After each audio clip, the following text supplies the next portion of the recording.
Welcome to the Deep Dive. We take the sources you share, pull out the key ideas, and help you get straight to the heart of the matter. Today, we're digging into Kieran Setiya's book, Life is Hard: How Philosophy Can Help Us Find Our Way. Yeah, it's a really compelling book. Satiya is a philosophy professor at MIT, but this isn't just abstract theory. He uses his own life experiences, things like chronic pain, loneliness, and connects them to philosophical ideas in a way that feels very real, very practical. Absolutely. Our goal here is to pull out those aha moments for you, the insights that show how philosophy can genuinely offer guidance when life gets tough. So let's get into it. Hashtag unpacking life's difficulties through philosophy. 1. Weakness and the reality of pain. Okay, first up, a fundamental point.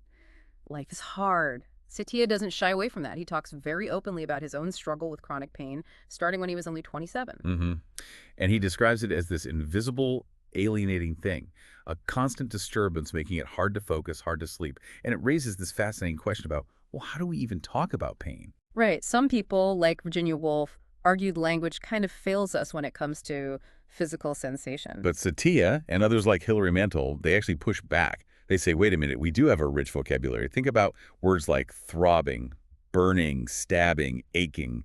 We can be quite specific. And for Setiya, his pain was deceptive. It didn't signal actual tissue damage in the way pain often does.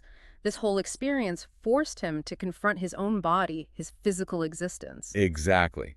It Yeah. cuts against that old mind-body separation idea, from Descartes.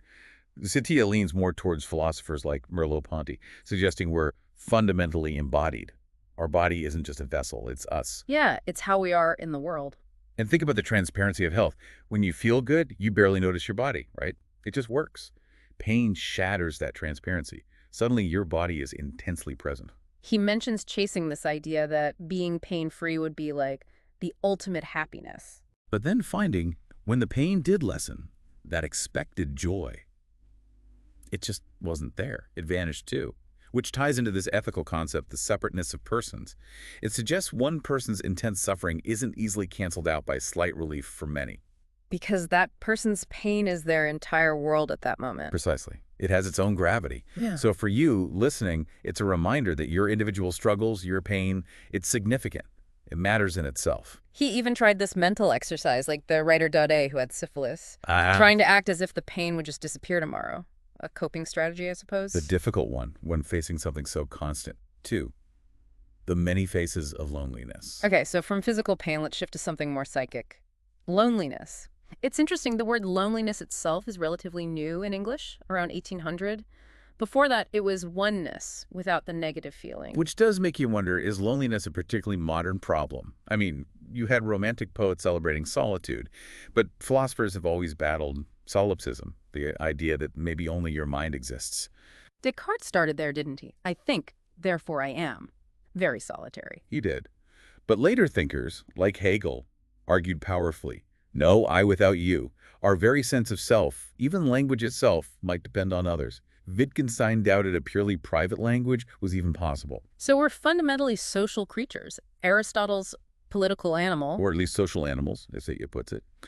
Our evolution is deeply rooted in interdependence. Think of Bowlby's attachment theory. Those infant monkeys choosing the comforting cloth mother over the wire one with food. Connection over sustenance. Exactly. And the tragic effects on orphans deprived of affection. It shows how vital connection is. And the extreme example he gives, solitary confinement. Oh, yes. Utterly devastating. Near total isolation causing depression, hallucination, self-harm. It's a stark illustration of why loneliness is so bad for us. It attacks the very core of our social nature. He describes it as feeling like a hole in the center of their being, a hunger. hmm And crucially, the way out often isn't focusing inward on that hole. It's about stepping outward, feeding others, engaging with them. Like Nan Stevens's program, helping people map their social needs and find connections. Yeah, or Satiya's own experience with his podcast, 5 Questions, asking personal questions, finding unexpected intimacy. He mentions Emily White, too, finding relief from chronic loneliness by volunteering, joining a basketball league, taking those steps outward. So the key isn't necessarily finding perfect soulmates. Not at all. It's about those moments of affirmation, respect, affection, love, the melodies sung in the same key, ways of saying you matter. Even just simple things like psychologist Cacioppo suggested. starting small. Like saying hello, commenting on the weather. Exactly. Tiny act of noticing, of listening, they build bridges, they affirm our shared world. 3, the complexity of grief. Moving on, we come to grief. Another heavy topic. Setiya breaks it down. Grief over relationships. Grief for someone who died. Grief for a life lost. He admits feeling hesitant to write about it, not having faced intense bereavement himself at that point. And he really challenges the idea that grief is simple or follows neat stages. It's not just sadness, it's this messy mix: anger, guilt, fear, maybe even relief or moments of lightness. It's complex. He cites research showing it's more like waves, right? Like a stress reaction, not a predictable path. Yes, George Bonanno's work. Mm-hmm. And he brings in the novelist B.S. Johnson, Ah, the experimental novelist. whose book on grief emphasized its lack of narrative order. Closure is fragile. Grief can be opened and shaken up again and again. A sound, a memory can it all rushing back. Now, what about handling it? The Stoics had advice. They did. Essentially, change your desires to align with reality. Accept what you can't control. Be indifferent, in a sense. But Setiya finds that problematic, echoing Virginia Woolf. Very much so. He worries that trying to numb the pain, that sour grapes attitude, can disconnect us from what gives life meaning, like mourning a child. To not feel grief in that situation would be, well, inhuman. So grief isn't a mistake or a sign of weakness. No, he argues it's the price of love. It's proof that we care deeply. Unhappiness, in this sense, can be part of a life well lived.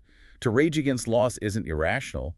It's a sign of the value of what was lost. He shares a touching story about his father-in-law's death during the pandemic. Edward Gubar, yes. And how that loss brought people together, sharing stories, tears, a polyphony of grief. It underlined how love itself justifies the pain that follows its loss. 4. Navigating personal failure. All right, let's talk failure, something most of us try hard to avoid. But Setiya calls it, surprisingly, a thing of astonishing beauty, especially in sports. Yeah, he brings up those infamous baseball moments. Merkel's boner, Snodgrass muff, Bill Buckner. Moments of unhealing inadequacy. You can't undo them. They're just there. And it prompts the question, why are we so obsessed with personal failure? Why the label loser?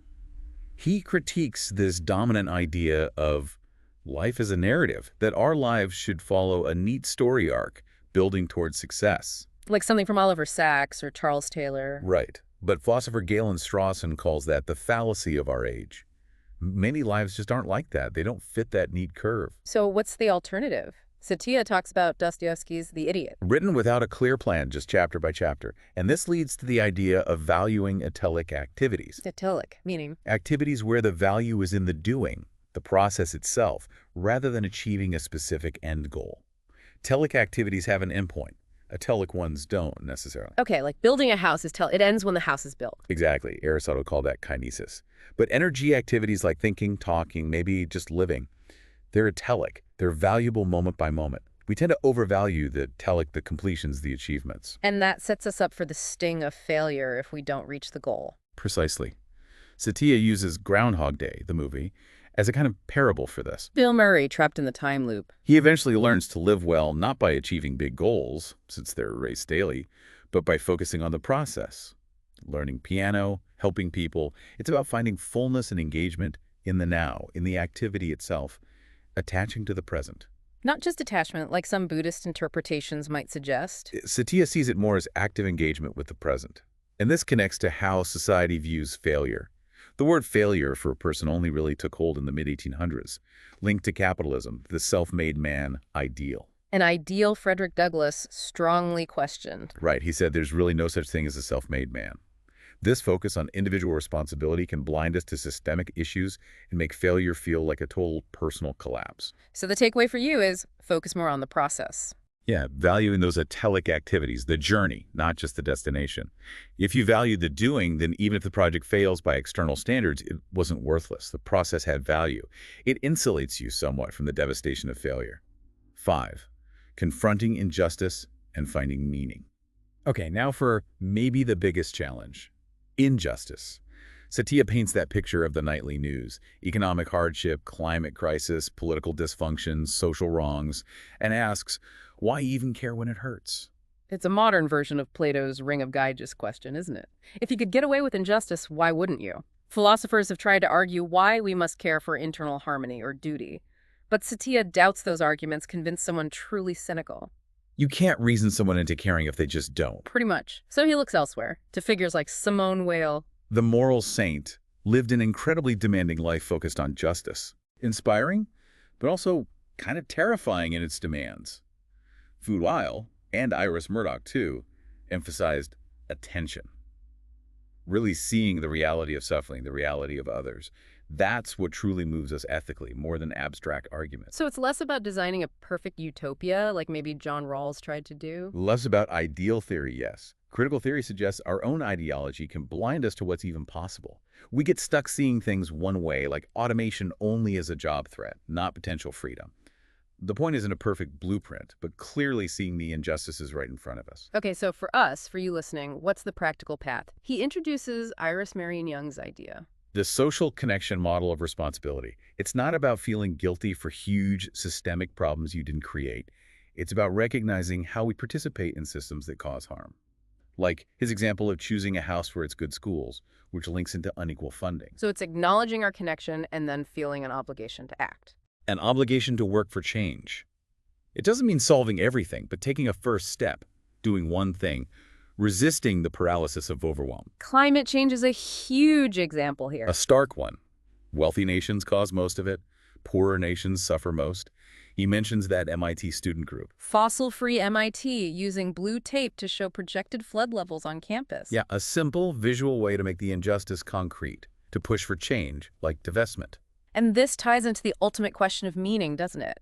Simone Beauvoir's response to Weil. Yes, feeding the hungry matters, but the meaning of life matters too. Setiya agrees. He does. He uses Scheffler's thought experiment.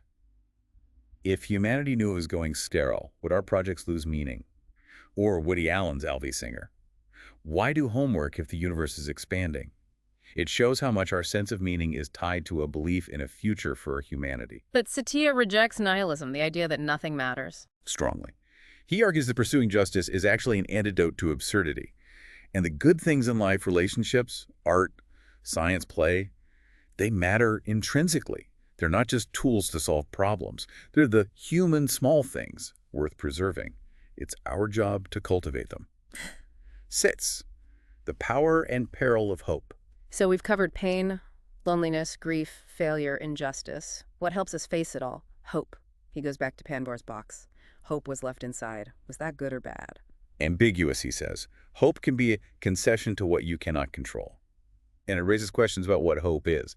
Kierkegaard called it a passion for possibility. But some activists suggest hope isn't the main driver for action. Right. People like Patrice Cullors or Greta Thunberg, they might argue it's grief, anger, that fuel change. Hope might just clear the way, or even allow inaction. But Setiya offers another view, drawing on Aquinas.